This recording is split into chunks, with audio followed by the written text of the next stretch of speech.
Hello friends, आइए आज इस वीडियो में हम देखेंगे कक्षा 5 की प्रकृति की पाठ्य पुस्तक से पाठ नंबर 16 बीज ही बीज, इसके अभ्यास के प्रश्नों के उत्तर।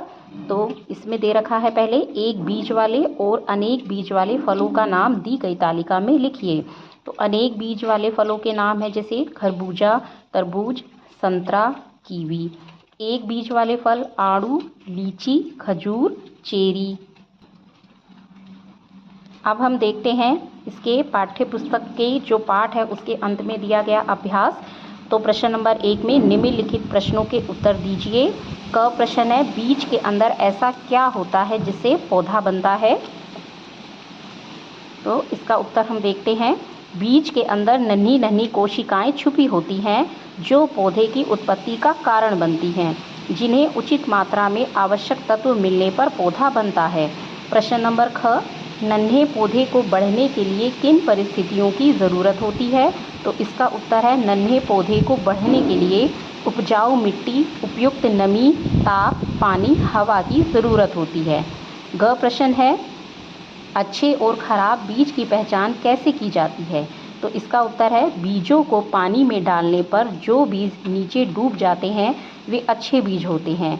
जो बीज पानी के ऊपर तैर रहे हैं वे खराब बीज होते हैं। प्रश्न नंबर घ, भीगे चने को भीगे कपड़े में बांधने पर उसका अंकुरण तेज होता है, ऐसा क्यों? तो इसका उत्तर है, भीगे कपड़े में बांधने पर चने को उचित नमी व उचित हवा मिलती रहती है, जिससे उसका अंकुरण तेज होता है। अब हम देखेंगे प्रश्न नंबर 2। प्रश्नों के 4 विकल्प दिए गए हैं। सही विकल्प के सामने बने वृत्त को काला कीजिए। तो इसमें फर्स्ट है, बीजों के अंकुरण के लिए आवश्यक है। देखिए, जैसे हमें इसमें 4 ऑप्शन दिए हैं, वायु, जल और खाद। ख है वायु, जल और उचित ताप। ग सूर्य का प्रकाश, वायु और उचित ताप। घ वायु, जल और अधिक ताप। तो इसमें हमारा सही आंसर होगा ख, यानी कि हमें बीजों के अंकुरण के लिए 3 चीज़ों की आवश्यकता होती है, वो है वायु, जल और उचित ताप। नेक्स्ट है, जो बीज पानी में डालने पर ऊपर आ जाते हैं वे कैसे बीज होते हैं? परिपक्व बीज होते हैं, अच्छे बीज होते हैं, खराब बीज होते हैं या फिर भ्रूण होते हैं? तो इसका उत्तर आएगा ग, वे खराब बीज होते हैं।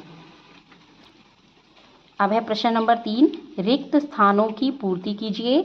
क है, बीजों के बाहरी आवरण को डैश कहते हैं। तो इसमें आएगा बीज जोल, यानी कि हम बीजों के बाहरी आवरण को बीज जोल कहते हैं। ख, बीज पत्रों को खोलने पर जो संरचना दिखाई देती है उसे डैश कहते हैं, तो उसे भ्रूण कहते हैं।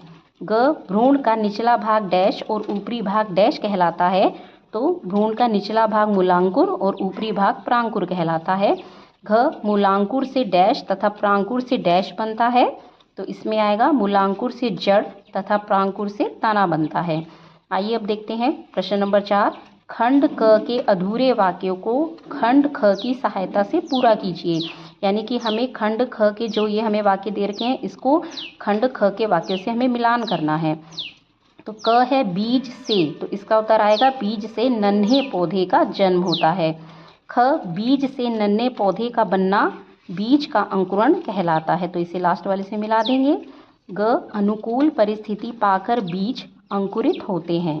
घ, चूहे, घुन व अन्य कीट। तो इसका आंसर आएगा, ये क्या करते हैं? ये बीजों को नष्ट कर देते हैं। और इस पाठ के सबसे अंत में दे रखा है प्रोजेक्ट वर्क।